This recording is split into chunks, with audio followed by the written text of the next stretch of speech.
بسم اللہ الرحمن الرحیم۔ السلام علیکم دوستو، آپ صلی اللہ علیہ وآلہ وسلم کو جب نبوت عطا کی گئی تھی تو اس وقت جنگ کے بغیر تبلیغ کا حکم ہوا تھا۔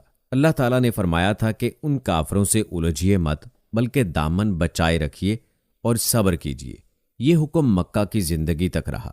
پھر ہجرت کے بعد اس طرح جنگ کرنے کی اجازت ملی کہ اگر مشرک جنگ کی ابتدا کریں تو مسلمان ان سے دفاعی جنگ کر سکتے ہیں، البتہ حرام یعنی قابل احترام مہینوں میں جنگ نہ کریں، یعنی رجب، ذوالقعدہ، ذی الحج اور محرم میں۔ اور کچھ مدت بعد جنگ کی عام اجازت ہو گئی، یعنی کافروں کے حملہ نہ کرنے کی صورت میں بھی مسلمان ان سے اقدامی جنگ کریں اور کسی بھی مہینے میں جنگ کر سکتے ہیں۔ دوستو، یوں آپ صلی اللہ علیہ وآلہ وسلم کو اور مسلمانوں کو جہاد کی اجازت ملی۔ نہ صرف جہاد کی اجازت ملی بلکہ جہاد کا حکم ہوا، اور اس کے بعد آپ صلی اللہ علیہ وآلہ وسلم نے غزوات کی ابتدا فرمائی۔ اور آج کی ویڈیو میں ہم آپ کو نبی کریم صلی اللہ علیہ وآلہ وسلم کی زندگی کے ابتدائی غزوات کے بارے میں بتائیں گے۔ یہ ویڈیو سیرت النبی صلی اللہ علیہ وآلہ وسلم کی اہم ویڈیو ہے، لہٰذا آپ نے اسے بغیر سکپ کیے آخر تک دیکھنا ہے۔ آپ صلی اللہ علیہ وآلہ وسلم کو اللہ تعالیٰ کی طرف سے جہاد کی اجازت مل گئی تو 12 ربیع الاول 2 ہجری میں پہلی بار حضور صلی اللہ علیہ وآلہ وسلم جہاد کی غرض سے مدینہ سے روانہ ہوئے۔ مدینہ سے نکل کر حضور اکرم صلی اللہ علیہ وآلہ وسلم ویدان کے مقام پر پہنچے۔ یہ ایک بڑی بستی تھی اور ابوا کے مقام سے 6 یا 8 میل کے فاصلے پر تھی۔ ابوا مکہ اور مدینہ کے درمیان ایک گاؤں تھا۔ اس غزوہ میں آپ صلی اللہ علیہ وآلہ وسلم کے ساتھ صرف مہاجرین تھے۔ حضور صلی اللہ علیہ وآلہ وسلم قبیلہ بنی زمرہ پر حملہ کرنے کے لیے تشریف لے گئے تھے۔ آپ صلی اللہ علیہ وآلہ وسلم کے ساتھ 70 صحابہ تھے۔ بنی زمرہ کے سردار نے جنگ کے بغیر صلح کر لی۔ صلح کا معاہدہ لکھا گیا اور آپ صلی اللہ علیہ وآلہ وسلم واپس تشریف لے آئے۔ اس طرح یہ حضور اکرم صلی اللہ علیہ وآلہ وسلم کا پہلا غزوہ تھا۔ اس کو غزوہ بنی زمرہ کہا جاتا ہے۔ دوستو، کہتے ہیں کہ اس غزوہ میں مسلمانوں کا جھنڈا سفید تھا اور یہ حضرت حمزہ رضی اللہ تعالی عنہ کے ہاتھ میں دیا گیا تھا۔ صلح کے معاہدے میں طے پایا تھا کہ یہ لوگ مسلمانوں کے مقابلے پر نہیں آئیں گے اور اللہ کے رسول صلی اللہ علیہ وآلہ وسلم انہیں جب بھی بلائیں گے انہیں مدد کے لیے آنا ہوگا۔ اس غزوے میں مسلمانوں کو 15 دن لگے۔ اس کے بعد غزوہ بوات ہوا۔ اس میں اسلامی لشکر میں 200 مہاجرین تھے۔ جھنڈا سفید رنگ کا تھا۔ یہ ربیع الثانی 2 ہجری میں پیش آیا۔ حضور اکرم صلی اللہ علیہ وآلہ وسلم ایک تجارتی قافلے کو روکنے کے لیے روانہ ہوئے تھے۔ اس قافلے کا سردار قریش کا سردار امیہ بن خلف تھا۔ اس کے ساتھ قریش کے 100 آدمی تھے۔ قافلے میں 2500 اونٹ تھے، ان پر تجارتی سامان لدا ہوا تھا۔ جب حضور اکرم صلی اللہ علیہ وآلہ وسلم اس غزوے کے لیے مدینہ سے روانہ ہوئے تو اپنا قائم مقام حضرت سعد بن معاذ رضی اللہ تعالی عنہ کو بنایا۔ مدینہ منورہ سے روانہ ہو کر آپ صلی اللہ علیہ وآلہ وسلم بوات کے مقام پر پہنچے۔ یہ ایک پہاڑ کا نام ہے، اسی مناسبت سے اس غزوہ کا نام غزوہ بوات پڑا۔ لیکن بوات پہنچنے پر دشمنوں سے سامنا نہ ہو سکا، کیونکہ قریشی قافلہ مسلمانوں کے پہنچنے سے پہلے ہی وہاں سے رخصت ہو چکا تھا۔ اس لیے حضور اکرم صلی اللہ علیہ وآلہ وسلم جنگ کے بغیر ہی تشریف لے آئے۔ روایات میں آتا ہے کہ جمادی الاول کے مہینے میں غزوہ عشیرہ پیش آیا۔ اس مرتبہ بھی حضور اکرم صلی اللہ علیہ وآلہ وسلم ایک قریشی قافلے کو روکنے کے لیے تشریف لے گئے۔ وہ قافلہ ملک شام کی طرف جا رہا تھا۔ قریش نے اس قافلے میں اپنا بہت سا مال و اسباب شامل کر رکھا تھا۔ غرض مکہ کے سبھی لوگوں نے اس میں مال شامل کیا تھا۔ اس قافلے کے ساتھ 50,000 دینار تھے، 1000 اونٹ تھے۔ قافلے کے سردار ابو سفیان رضی اللہ تعالی عنہ تھے، جو کہ ابھی مسلمان نہیں ہوئے تھے۔ 27 آدمی بھی ہمراہ تھے۔ حضور اکرم صلی اللہ علیہ وآلہ وسلم نے مدینہ منورہ میں ابو سلمہ بن عبداللہ رضی اللہ تعالی عنہ کو اپنا قائم مقام بنایا۔ آپ صلی اللہ علیہ وآلہ وسلم کے ساتھ 150 کے قریب صحابہ کرام تھے۔ مدینہ منورہ سے روانہ ہو کر حضور اکرم صلی اللہ علیہ وآلہ وسلم عشیرہ کے مقام تک پہنچے۔ اس غزوے میں بھی اسلامی جھنڈے کا رنگ سفید تھا۔ جھنڈا حضور اکرم صلی اللہ علیہ وآلہ وسلم کے چچا حضرت حمزہ رضی اللہ تعالی عنہ کے ہاتھ میں تھا۔ اسلامی لشکر 20 اونٹوں پر سوار ہوا۔ سب لوگ باری باری سوار ہوتے رہے۔ عشیرہ کے مقام پر حضور اکرم صلی اللہ علیہ وآلہ وسلم کو معلوم ہوا کہ قافلہ وہاں سے گزر کر شام کی طرف جا چکا ہے، چنانچہ حضور اکرم صلی اللہ علیہ وآلہ وسلم پھر جنگ کے بغیر واپس تشریف لے آئے۔ تاہم اس دوران بنی مدلج سے امن اور سلامتی کا معاہدہ طے پایا۔ دوستو، آپ کو بتاتے چلیں کہ اسی سفر میں حضرت علی رضی اللہ تعالی عنہ کو ابو تراب کا لقب ملا۔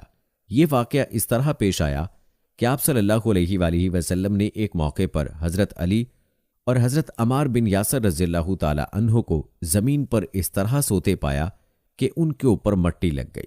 آپ نے حضرت علی رضی اللہ تعالی عنہ کو پاؤں سے ہلایا اور فرمایا، اے ابو تراب، یعنی اے مٹی والے، اٹھو۔ روایات میں آتا ہے کہ آپ صلی اللہ علیہ وآلہ وسلم غزوہ عشیرہ سے واپس آئے تو چند دن بعد ہی پھر ایک مہم پیش آ گئی۔ ایک شخص کرز بن جابر فہری نے مدینہ منورہ کی چراگاہ پر حملہ کر دیا۔ حضور اکرم صلی اللہ علیہ وآلہ وسلم اس کی تلاش میں نکلے، یہاں تک کہ صفوان کی وادی میں پہنچے۔ یہ وادی میدان بدر کے قریب ہے، اسی مناسبت سے اس غزوے کو غزوہ بدر اولیٰ بھی کہا جاتا ہے۔ کرز بن جابر مسلمانوں کے وہاں پہنچنے سے پہلے ہی جا چکا تھا۔ اس غزوے کے لیے نکلنے سے پہلے حضور اقدس صلی اللہ علیہ وآلہ وسلم نے مدینہ منورہ میں اپنا قائم مقام حضرت زید بن حارثہ رضی اللہ تعالی عنہ کو بنایا، اور کہتے ہیں کہ اس مرتبہ بھی جھنڈا سفید تھا جو حضرت علی رضی اللہ تعالی عنہ کے ہاتھ میں دیا گیا تھا۔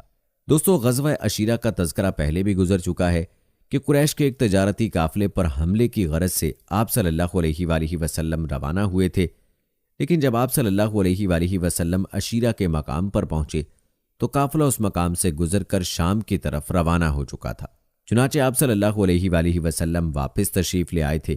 پھر جب آپ صلی اللہ علیہ وآلہ وسلم کو اطلاع ملی کہ وہ قافلہ شام سے واپس آ رہا ہے اور اس سامان تجارت کا منافع مسلمانوں کے خلاف استعمال ہوگا، اس لیے آپ صلی اللہ علیہ وآلہ وسلم نے حکم دیا کہ قریش کا تجارتی قافلہ آ رہا ہے، اس میں ان کا مال و دولت ہے، تم اس پر حملہ کرنے کے لیے بڑھو، ممکن ہے اللہ تمہیں اس سے فائدہ دے۔ ادھر اس قافلے کے سردار ابو سفیان رضی اللہ تعالی عنہ تھے، یہ قریش کے سردار بھی تھے، اس وقت تک ایمان نہیں لائے تھے، بعد میں فتح مکہ کے موقع پر ایمان لائے۔ ان کی عادت تھی کہ جب ان کا قافلہ حجاز کی سرزمین پر پہنچتا تو جاسوسوں کو بھیج کر راستے کی خبریں معلوم کر لیتے تھے۔ انہیں آپ صلی اللہ علیہ وآلہ وسلم کا خوف بھی تھا، چنانچہ ان کے جاسوس نے بتایا کہ حضرت صلی اللہ علیہ وآلہ وسلم اس تجارتی قافلے کو گھیرنے کے لیے روانہ ہو چکے ہیں۔ یہ سن کر ابو سفیان رضی اللہ تعالی عنہ خوف زدہ ہو گئے۔ انہوں نے فوراً ایک شخص کو مکہ کی طرف روانہ کیا اور ساتھ ہی اسے یہ ہدایات دیں، تم اپنے اونٹ کے کان کاٹ دو، کجاوا الٹ دو، اپنی قمیض کا اگلا اور پچھلا دامن پھاڑ دو، اسی حالت میں مکہ میں داخل ہونا۔ انہیں بتانا کہ محمد صلی اللہ علیہ وآلہ وسلم اپنے اصحاب کے ساتھ ان کے قافلے پر حملہ کرنے والے ہیں، اور ایسا اس لیے کیا تاکہ مشرکین جلد مدد کو آ جائیں۔ وہ شخص بہت تیزی سے روانہ ہوا۔ کہتے ہیں کہ ابھی یہ شخص مکہ پہنچا نہیں تھا کہ وہاں عاتقہ بنت عبد المطلب نے ایک خواب دیکھا۔ حضور نبی کریم صلی اللہ علیہ وآلہ وسلم کی پھوپھی تھیں۔ یہ معلوم نہیں ہو سکا کہ بعد میں یہ اسلام لے آئی تھیں یا نہیں، روایات میں اختلاف پایا جاتا ہے۔ کچھ روایات کہتی ہیں ایمان لے آئی تھیں، کچھ میں ہے کہ انہوں نے اسلام قبول نہیں کیا تھا۔ خواب بہت خوفناک تھا، یہ ڈر گئیں۔ انہوں نے حضرت عباس رضی اللہ تعالی عنہ کو اپنا خواب سنایا، لیکن اس شرط پر سنایا کہ وہ کسی اور کو نہیں سنائیں گے۔ انہوں نے پوچھا، اچھا ٹھیک ہے، تم خواب سناؤ، تم نے کیا دیکھا ہے؟ عاتقہ بنت عبد المطلب نے کہا، میں نے خواب دیکھا ہے کہ ایک شخص اونٹ پر سوار چلا آ رہا ہے، یہاں تک کہ وہ ابتخ کے پاس آ کر رکا۔ ابتخ مکہ معظمہ سے کچھ فاصلے پر ہے۔ وہاں کھڑے ہو کر اس نے پوری آواز سے پکار پکار کر کہا، لوگو، 3 دن کے اندر اندر اپنی قتل گاہوں میں چلنے کے لیے تیار ہو جاؤ۔ پھر میں نے دیکھا کہ لوگ اس کے گرد جمع ہو گئے ہیں۔ پھر وہ وہاں سے چل کر بیت اللہ میں داخل ہوا۔ لوگ اس کے پیچھے پیچھے چلے آ رہے تھے۔ پھر وہ شخص اونٹ سمیت کعبہ کی چھت پر نظر آیا۔ وہاں بھی اس نے پکار کر یہ الفاظ کہے۔ اس کے بعد وہ ابو قبیس کے پہاڑ پر چڑھ گیا۔ وہاں بھی اس نے پکار کر یہ الفاظ کہے۔ پھر اس نے ایک پتھر اٹھا کر لڑکایا۔ پتھر وہاں سے لڑکتا پہاڑ کے دامن میں پہنچا تو اچانک ٹوٹ کر ٹکڑے ٹکڑے ہو گیا۔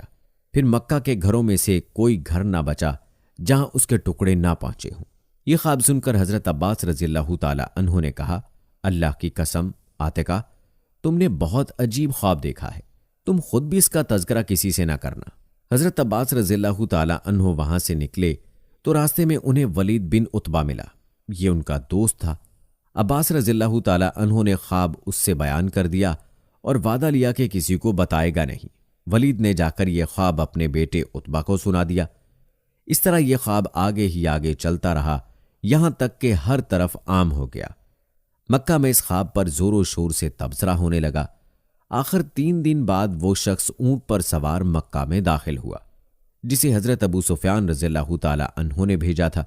وہ مکہ کی وادی کے درمیان میں پہنچ کر اونٹ پر کھڑا ہو گیا اور پکارا، اے قریش، اپنے تجارتی قافلے کی خبر لو۔ تمہارا جو مال و دولت ابو سفیان لے کر آ رہے ہیں اس پر محمد صلی اللہ علیہ وآلہ وسلم حملہ کرنے والے ہیں، جلدی مدد کو پہنچو۔ اس تجارتی قافلے میں سارے قریشیوں کا مال لگا ہوا تھا، چنانچہ سب کے سب جنگ کی تیاری کرنے لگے۔ جو مالدار تھے انہوں نے غریبوں کی مدد کی تاکہ زیادہ سے زیادہ افراد جنگ کے لیے جائیں۔ جو بڑے سردار تھے وہ لوگوں کو جنگ پر ابھارنے لگے۔ ایک سردار سہیل بن عمرو نے اپنی تقریر میں یوں کہا، اے قریشیو، کیا یہ بات تم برداشت کر لو گے کہ محمد صلی اللہ علیہ وآلہ وسلم اور ان کے بے دین ساتھی تمہارے مال اور دولت پر قبضہ کر لیں؟ لہٰذا جنگ کے لیے نکلو، جس کے پاس مال کم ہو اس کے لیے میرا مال حاضر ہے۔ اس طرح سب سردار تیار ہوئے، لیکن ابو لہب نے کوئی تیاری نہ کی۔ وہ عاتقہ کے خواب کی وجہ سے خوفزدہ ہو گیا تھا۔ وہ کہتا تھا عاتقہ کا خواب بالکل سچا ہے اور اسی طرح ظاہر ہوگا۔ ابو لہب خود نہیں گیا، لیکن اس نے اپنی جگہ آس بن حشام کو 4000 درہم دے کر جنگ کے لیے تیار کیا تاکہ وہ اس کی طرف سے چلا جائے۔ دوستو، یوں حضرت ابو سفیان رضی اللہ تعالی عنہ کے قافلے کو بچانے کے لیے مکہ سے ایک بھرپور لشکر تیار کیا گیا، جس میں قریش کے سردار بھی شامل تھے، اور یہ لوگ پوری تیاری کے ساتھ مکہ سے روانہ ہوئے تاکہ اپنے تجارتی قافلے کا دفاع کر سکیں۔ معلوم ہوا کہ یہ لشکر حضرت ابو سفیان رضی اللہ تعالی عنہ کے بلانے پر مکہ سے نکلا تھا تاکہ ان کے تجارتی قافلے کی مدد کر سکیں۔ لیکن دوستو، یہی لڑائی آگے چل کر بدر کی لڑائی ثابت ہوئی۔ حضرت ابو سفیان رضی اللہ تعالی عنہ جو ابھی مسلمان نہیں ہوئے تھے، وہ تو مسلمانوں کے لشکر سے بچ کر نکل گئے، لیکن ابو جہل اور قریش کے کچھ سردار چونکہ مکہ سے یہ نیت لے کر نکلے تھے کہ مسلمانوں کو ختم کر کے ہی واپس لوٹیں گے، اس لیے وہ ابو سفیان رضی اللہ تعالی عنہ کا پیغام ملنے کے باوجود بھی واپس نہ لوٹے۔ اور دوستو، قدرت کی منشا بھی یہی تھی، کیونکہ اسی مارکے میں ابو جہل اور اس کے ساتھ قریش کے چند دوسرے سردار ہلاک ہوئے اور ان کو مسلمانوں کے ہاتھوں شکست کھانی پڑی، جس کا تفصیلی تذکرہ ہم آنے والی ویڈیوز میں کریں گے انشاءاللہ۔